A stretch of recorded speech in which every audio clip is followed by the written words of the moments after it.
Hörmətli hörmətli Miralı müəllim, əziz həmkarlar, mən də hamınızı salamlayıram. O möhtəbər bir tədbirdir. Yəni, universitetin bir fakültəsinin bu cür tədbir təşkil edilməsi, bu cür avqalıqlı keçirilməsi çox təqdirat. Buna görə təşkilatçılara təşəkkürümüzü bildiririk, fərəhli edilməsi.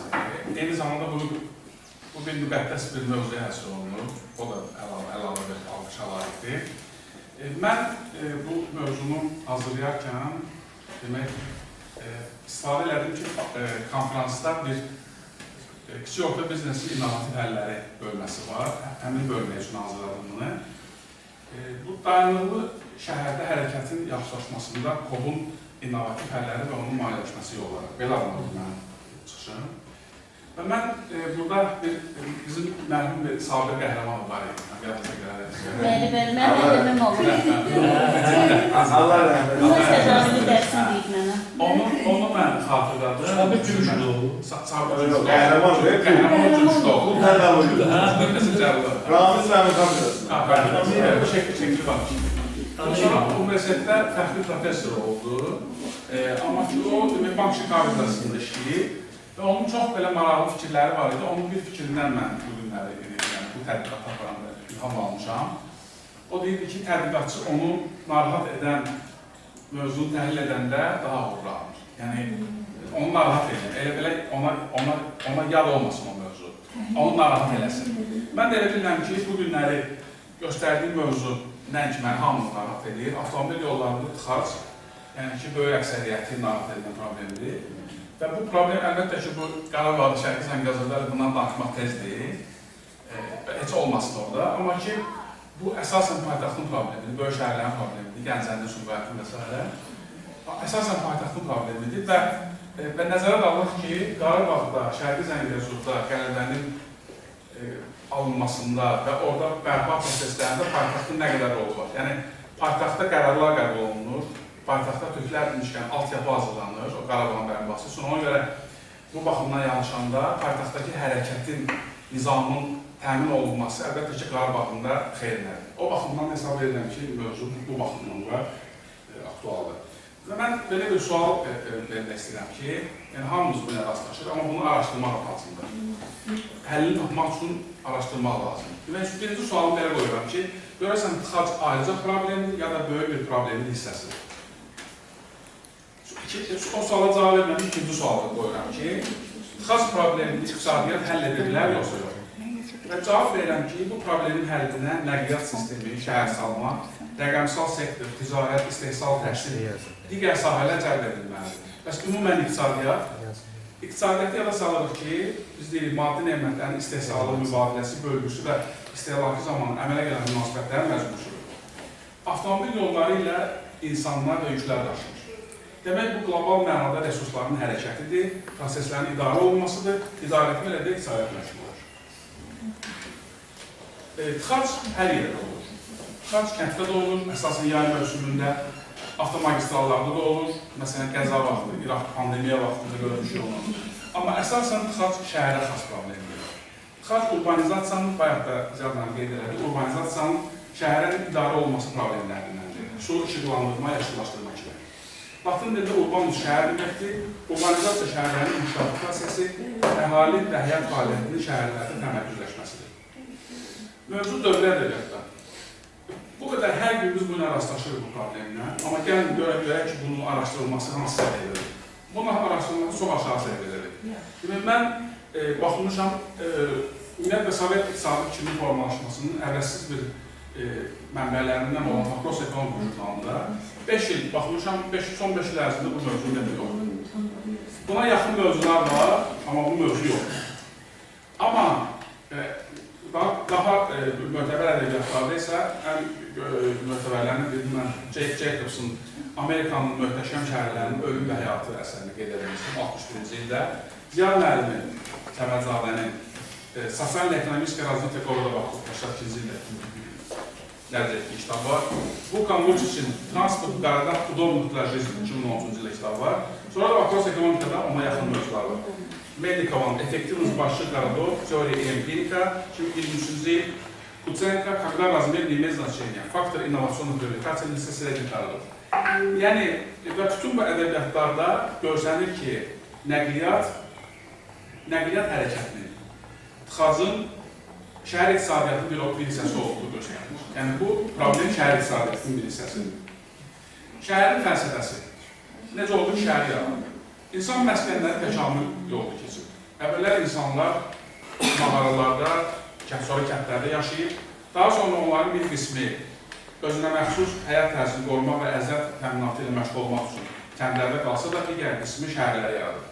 Şəhərlərin yaranmasının əsas səbəbi də qala divarları arasında şəxsi təhlükəsizliyin təmini olsa da, burada ticarət, sənətkarlıq, məktəb, tibb və sair tələbatların ödənilməsi üçün gürşələr olur. Nəticədə zamana, məkanın və enerjiya qənaətinin optimal forması yaranır, yəni şəhər yaranır. Yaşayış məskəninin böyüyərək qala divarları ilə hüdudlanan içəri şəhərdən bayır şəhərə keçməsi ilə miqyas böyüsə də bu prinsip saxlanılır. Amma getdikcə inkişafın insanları kənddən şəhərə cəlb etməsi, şəhərin öz vəzifəsini ahənglə yerinə yetirməsinə mane olur. Şəhərdə sürət. Əvvəldən şəhərdə hərəkət at arabası ilə təmin olunur. Sonra avtomobilin kəşfi ilə hərəkət sürəti artır. Lakin tıxac səbəbindən sürət yenidən at arabası səviyyəsinə düşür. Xüsusilə tələsik saatlar. Çaskik deyil, tələsik saat. Dünya əhalisinin şəhərdə yaşayan hissəsi 1800-cü ildə 2% olub, 1950-ci ildə 30%-ə çatıb, hazırda 50%-dir, 2050-ci ildə 67% olması göstərilir. Onda görürsən, şəhər necə olmalıdır? Gələcəyin şəhəri necə olmalıdır? Görürsən, burada bu barədə BMT-nin fikri nədir? BMT-nin 2030-cu ilədək iqtisadi, sosial, ekoloji prinsipləri birləşdirən 17 davamlı inkişaf məqsədi var. Onun 11-incisi belə adlanır, dayanıqlı şəhərlər və icmalar. Düşünürəm ki, dayanıqlı şəhər dedikdə digər şəhərlərlə yanaşı, həm şəhərin daxilində, həm də giriş-çıxışında normal hərəkət təmin edilə bilən şəhər nəzərdə tutulmalıdır. Bəs bu məqsəddə tıxac göstərisi varmı? Təəssüf ki, BMT-nin davamlı inkişaf məqsədlərində tıxacla bağlı heç bir indikator nəzərdə tutulmur. Tıxac probleminə yaxın hansı göstəricilər var? Bu məqsədin 15 dənə göstəricisi var, onlardan ikisi mövzuya ayrıqlıyorlar. Birinci, ictimai nəqliyyatda rahat çıxış olan əhalinin xüsusi çəkisi. İkinci də şəhər salmanın planlaşmasında və şəhər təsərrüfatının idarə edilməsində vətəndaş cəmiyyətinin birbaşa iştirakını təmin edən, müntəzəm və demokratik əsasla fəaliyyət göstərən strukturlara malik şəhərlərin xüsusi çəkisi. Tıxac dünyavi problemidir. Yada salaq. Henry Ford 1913-cü ildə Detroitda ilk avtomobil istehsal xəttini açdı. Və həmin dövrdən burada çoxlu avtomobillər yarandı və bayaq adı çəkdiyim Jack Jacobs Amerikan möhtəşəm şəhərlərinin ölüm və həyatı kitabında burada hərəkətlə bağlı yaranan Azərbaycanlı vəziyyətə işıqlandırılır. Çində 50 sırası olan bir yol var, 50 sıra var. Yeni il ərəfəsində orada avtomobillər 2 həftə tıxaclar qalır. Azərbaycanda tıxac problemi, ekspertləri, başlıca səbəblər. Avtomobil sayının sürətlə artması, yol infrastrukturunda problemlər, ictimai nəqliyyat sistemində problemlər, tələsik saatlarına nəzarət, avtobuslar arasında intervalların böyük olması, nəticələri, vaxt etkisi, iqtisadi ziyan, ətraf mühitə ziyan, psixoloji təsir. Həll yolları, ictimai nəqliyyatın inkişafı, avtomobil istifadəsinin azalması üçün təşkil, ağır nəqliyyat sisteminin tətbiqi, yol mədəniyyətinin artırılması. İndi mən burada, asılsa bu, baxacaqsınız ki, Pezeşkiyan, İran prezidenti proqramının nəticədir. Güç yolda 5 milyon kadar. Diğeri resmi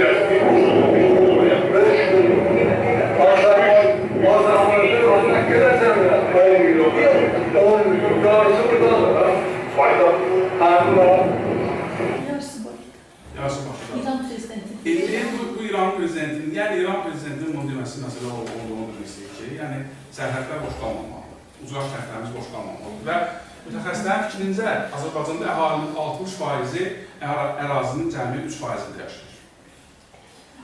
Onda belə bir sual çıxır ortaya, paytaxt köçürülsün, paytaxtın köçürülməsinə nümunələr gətirərək biz bu məsələyə münasibət edirik. Rusiya Petrograddan Moskvaya köçürülür 1918-ci ildə, səbəb təhlükəsizliyi. Türkiyə İstanbuldan Ankaraya köçürülür 1923-cü ildə, səbəb təhlükəsizliyi. Qazaxıstan Almatıdan Akmolaya köçürülür, sonradan Aslanaya.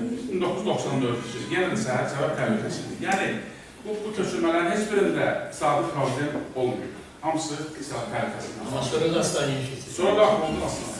Yəni, ona görə də Bakını sən götürəndə isə Bakı paytaxt üçün əlləşdirmək şərətlərdən uzaqdır. Bəs onda universitetlər köçürülsün mü? Bu barədə söhbətlər. Mənim övqeyim nədir? Şəhər ölkənin iqtisadi, mədəni, tibbi, siyasi mərkəzidir. Paytaxt isə ali mərkəzidir. Bu səbəbdən tələbələrin şəhər içində, xüsusilə paytaxtda formalaşması gələcəyimiz üçün zəruridir. Onlar içəri şəhər, tarix və incəsənət muzeyi, milli kitabxana, dram, opera, teatrlar, digər milli səviyyəli ocaqlar avtomasında formalaşmalıqları kənarlaşdırma olmaz.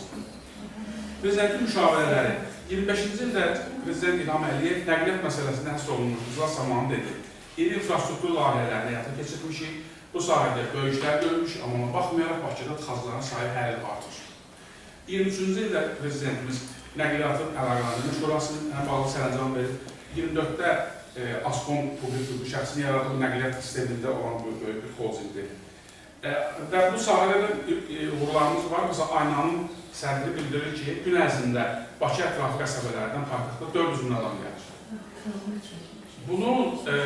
Buna görə də biz addımlar Abşeron dairə dəmir yolunun qatarlarının sayını artırırıq, yük qatarlarının dairə yolda daxil olması üçün yeni xətt veririk. Sonra Xandan Bina Havalimanına qatar yolu nəzərdə tutmuşuq. Sonra keçmiş xəttlərin, elektrik xəttlərinin bərpası var. Və 28 may Məhəmmədi və Sivriz tramvay xəttini çəkməyə nəzərdə tutmuşuq. 10 metro stansiyası tikəcəyik və yol təsərrüfatı, irriqasiyon infrastruktur layihələrini həyata keçirərək biz bu məsələni biraz yüngülləşdirmək istəyirik. Ümumiyyətlə, problem nədən ibarətdir burada? İnsanlar fərdi və ictimai nəqliyyat arasında səmərəli seçim eləməlidir. Bunu edəndə olaraq hansı amillərə əsaslanırlar? 4 dənə amil. Birinci sürətə, rahatlığa, qiymətə və təhlükəsizliyə. Belə bir qrafik var, qrafikin özü göstərməm ki, o mənası nədir? Fərdi və ictimai nəqliyyat seçimini ifadə edən qrafikdə iki əyri xətt var. Biri fərdi nəqliyyatı tələb edir, digəri isə ictimai nəqliyyatı tələb göstərir. Bu əyrilərin kəşfə nöqtəsi sərnişin daşımalı tələbin fərdi və ictimai nəqliyyat arasında nisbətini müəyyən edir. Məsələn, 30-ı 70-ə, 40-ın 60-a və s. Tarazlıq nöqtəsi. Tarazlıq nöqtəsi tapılır. Məqsəd həm fərdi, həm də ictimai nəqliyyat üçün səmərəli nisbəti təmin etməkdir. Lakin insanlar məcburiyyətlə yox, öz xoşu ilə seçim edə bilsinlər.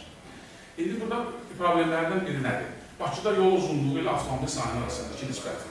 Əgər şərti olaraq Bakıda avtomobillər arda-arda düzülsələr, bu 5 milyon 500 min metrə edir. Yəni 1,1 milyon ədəd maşın var, 5 metrə vuranda bu həmin rəqəmi alır. Bakıda yolun uzunluğu isə təqribən 2,16 milyon metrdir. Yəni mövcud yollar avtomobillərin şərti uzunluğundan 2 dəfədən çox qısadır. 24-cü ilin əvvəli məlumatına əsasən Azərbaycanda 1 milyon 739 min avtomobil var. İldə bu 94 min artır, milli avtomobillərin sayı artıq milyon yarımı keçir. İndi qurumların rolu var burada. Ekspert nə deyir? Problem onda yaranır ki, geniş yol hardasa dar yolu keçir. Problemi həll etmək üçün çalışılacaq vahid qurum yoxdur. Ailə hərəkəti təşkilatı ictimai nəqliyyatın fəaliyyəti tənzimləyir, DFP isə yolların təhlükəsini nəzarət edir. Tədbir görülməzsə qarşıdakı illərdə tıxac problemi artırır. Bakı şəhər yol polisinin nümayəndəsi isə bildirir ki, biz tıxac vaxtı gücləndirilmiş işlərində çalışırıq, yəni tələsik saatlarda və ölkə arasında qeyd olunan avtomobillərin 70% paytaxtda cəmlənir. Xarici təcrübə. Moskva və Tokiyonu müqayisə edirik.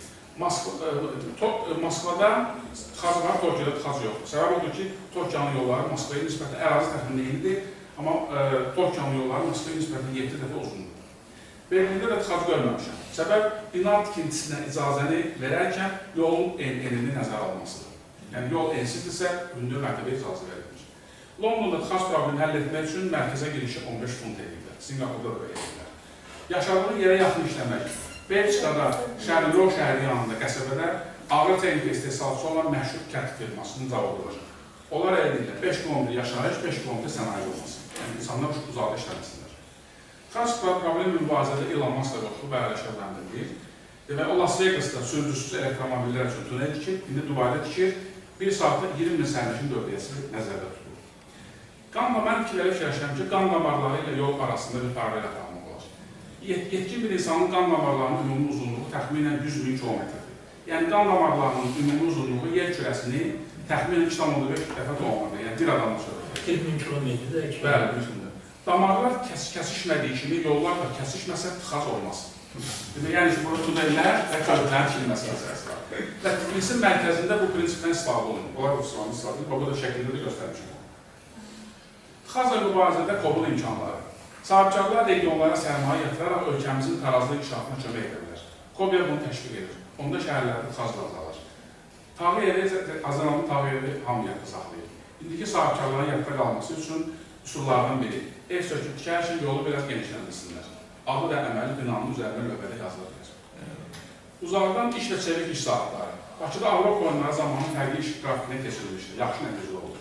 Piyada gəzintisinin təşviqi. Sahibkarlar öz loqosu ilə bu barədə sosial reklamlar yerləşdirə bilər. Sahibkarlar səkinin üstündə piyadaların rahat hərəkətlə mane ola bilən kilitli qrupu inşa etməz. Xasla mübarizədə digər imkanlar. Daha miqyaslı imkanlar. Görürsünüz, burada Çinin göylə gedən metrosunun şəklini çəkmişik. Yəni, bu artıq tıxaca qarşı mübarizədən biridir. Bahalıq əldə material olur. İkinci məsələ, reys üzərində gedən avtobus ki, vəziyyət o reysin arasından maşınlar hərəkət edə bilirlər. Bu da yeni həllərdən biridir. Başqa mübarizə yollar. Ağıllı yol ayrıcı dirəkləri, işıqforlar, sensorlar vasitəsilə nəqliyyat intensivliyi nəzərə alır və yaşıl qırmızı işıqları daha səmrəli dəyişir. Yəni ki, artıq orada polisin yanılmalı ehtiyac yoxdur, ağıllı işıqforlar bunu əldə edir. Ağıllı park sistemlərinin inkişafı, hündür binalı avtopark inşası, boş park yerlərini tapmaq üçün mobil tətbiqlər və avtomatlaşdırılmış park sistemləri. Bildüz nümayəndəsi. Mobil tətbiq vasitəsilə şəhərin müxtəlif yerlərində park edilmiş və açarı üstündə olan avtomobillərin icarəyə götürüb istədiyi yerə tətbiq imkanıdır. Mobil tətbiq vasitəsilə eyni istiqamətdə gedən sürücü və sərnişinlərin birləşməsi. Belə bir təklifində var. Adətən biz taksi sürücülərindən soruşuruq ki, filan yerə nə vaxt çatmaq üçün, nə vaxt yaxşıdır. Sahibkarlar proqram yarada bilər. Ona məntəqəyə çatmaq istədiyi vaxtı yazırsan, keçmiş təcrübə əsasında sənə cavab gəlir ki, səfərə nə qədər əvvəl başlamalısın. Belə bir tətbiq aslında gəlir. Maliyyələşmə yolları. Məsələn, biz yadımızdaykən Koreyalılar gəlib dənizdə zırh bayır yolunu tikmək istəyirlər. Körpü tikmək istəyirlər. Baha başa gəldi. Bunun məsəl üçün maliyyə sistemində kömək ola bilər. Məsələn, pəncərədəki layihənin dəyəri 1 milyard manatdır. Bunu səhmdar şirkət kimi eləmək olar. Səhmi qiyməti 1000 manat ola bilər. Səhmdarlar üçün dividenddən əlavə bir güzəşt ola bilər ki, onlar bu yoldan pulsuz istifadə edirlər. Çox mərtəbəli yolların inşasında səhmdar formada ola bilər. Xas problemlə mübarizənin maliyyələşməsi istiqamətində qan, qiymətli kağızlar, sığorta sistemi dəstək ola bilər. Dövlət vergi və vergi hamiliyi kimi gömrük güzəştləri tətbiq edirlər. İnstitusional həll. Mən fikirləşirəm ki, nə qədər burada KOBUN rolu olsa da, burada institusional həllə ehtiyac var. Fürsətdən istifadə edib onu da demək istəyirəm. 2024-cü ildə Nobel mükafatını institusionalçılar verirlər. Yəni ki, dövlət artıq dünya onu qəbul edir ki, təşkilatların düzgün səmərəli fəaliyyəti dövlətin cəmiyyətinin xeyrinədir. Xalq dayanır bu şəhərin problemidir. Bu səbəbdən onun həlli üçün şəhərdə sahibkarlıqla məşğul olanların, müvafiq dövlət qurumlarının imkanlarını səfərbər etmək üçün şəhər icra hakimiyyətinin bu sahədə iştirakını artırmaq faydalıdır, mənim fikrimdir. Yəni, dövlət tərəfindən sifarişi yerli icra hakimiyyəti orqanı versin, icrası isə rəqəmsal İnkişaf Nazirliyinin strukturu olan asfında olsun, onun xalqçıları və sahibkarları olsunlar. Yəni, şəhər icra hakimiyyətinin bu günləri burada rolu yoxdur, bunun rolunu artırmaq lazımdır ki, ansamblin dirijor olur, burada isə dirijor yoxdur. Burada müxtəlif qurumlara tapşırılır və nəticədə məsuliyyət qalır ortalıqda. Ona görə mən fikirləşirəm ki, yerli icra hakimiyyəti orqanlarının burada iştirakını artırmaq lazımdır. Bəs belə ki, qanunvericilik buna nə imkan verir? Qanunvericilik burada yerli icra hakimiyyəti orqanları haqqında əsasnaməni göstərir. 2012-ci ildə qəbul olunur. Orada göstərilir 3-cü maddə. Yerli icra hakimiyyəti başçısının vəzifələri. 391. Müvafiq ərazidə nəqliyyat və yol infrastrukturunun inkişafı sahəsində dövlət siyasətinin həyata keçirilməsini təmin edir. Yəni, bu artıq qanunvericilikdə var, bunu istifadə etmək lazımdır. Və mən sonunda bu məsələ çox ağır olduğu üçün Səməd Vurğunun 1935-ci ildə yazdığı 26'lar poemasında ilham alıb 2 dənə misra yazmışdır. O da belədir. Bakının dərdi var, Bakı xəstədir. Könül intizarda göz yolu üstədir. Yollarda xaz var, hərəkət çətin, buna çarə tapan olacaq gəlir. Axırıncı slide göstərir.